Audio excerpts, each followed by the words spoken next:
நம்ம எல்லாருக்குமே இருக்கிற பிரச்சனை பணம். அதுக்கான காரணமும் கூட பணம் தாங்க. அதுக்கு இருக்கிற சொல்யூஷனும் பணம் தான். கரெக்டா? அப்படிப்பட்ட பணம் நம்மள ஆட்டி வைக்காத இடமே இல்லைன்னு சொல்லலாம். அவ்வளவு பவர் அதுக்கு. ஏதாவது ஒரு பேர்ல ஏதாவது ஒரு வழியில கைமாறி ஓடிட்டே இருக்க இந்த பணத்தை நம்ம கோயில் உண்டியலுக்குள்ள போட்டா காணிக்கன்னு சொல்றோம். அப்படியே யாசகம் கேட்கிறவர் கொடுத்தா பிச்சைன்னு சொல்றோம். அர்ச்சகருக்கு கொடுத்தா தச்சனன்னு சொல்றோம். அவ்வளோ ஏன் நம்ம படிக்கிறப்ப கொடுத்தா ஃபீஸ்ன்னு சொல்றோம். கல்யாணத்துல கொடுத்தா வரதட்சணை பரிசா கொடுக்கிற மொய். ஒரு ஆக்சிடென்ட் ஆச்சுன்னா அங்க கூட பணம் தாங்க, நஷ்ட ஈடு.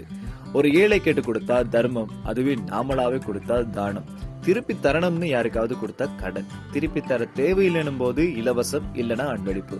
நாம விரும்பி கொடுத்தா நன்கொடை, சில நேரங்கள்ல மிரட்டி கொடுத்தா மாமூல்.